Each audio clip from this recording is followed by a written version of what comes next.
پانی یوں تو سب جگہ بڑی چیز ہے، مگر ریتلے گرم اور خشک علاقوں میں تو خدا کی بڑی ہی نعمت سمجھا جاتا ہے، کیونکہ وہاں نہ دریا ہیں، نہ کنویں ہیں، نہ نہریں ہیں۔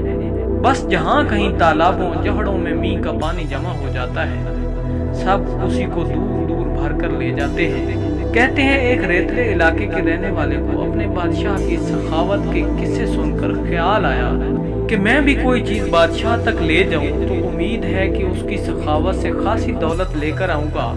آخر اس نے سوچا کہ پانی ہی سب سے اچھی چیز ہے، اس کا ایک گھڑا بادشاہ کے حضور تحفے کے طور پر لے جانا چاہیے۔ چنانچہ اس نے پانی کا ایک گھڑا بھر کر اٹھا لیا اور بہت دن سفر کر کے اس شہر میں جا پہنچا جہاں بادشاہ رہتا تھا۔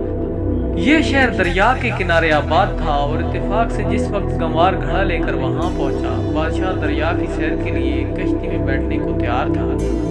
گنوار بھی جلدی سے کشتی تک جا پہنچا، لیکن دریا کی موجیں مارتے اور ہزاروں آدمیوں کو اس میں تیرتے دیکھ کر نہایت شرمندہ ہوا کہ میں ایسے بادشاہ کے لیے ایسی بے حقیقت چیز کیوں لے آیا ہوں۔ بادشاہ نے اجنبی گنوار کو کشتی تک آتے اور پھر حیران ہو کر کھڑا رہ جاتے دیکھ لیا تھا، اس لیے مہربانی سے پاس بلا کر پوچھا، تم کسے ڈھونڈتے اور کیا چاہتے ہو؟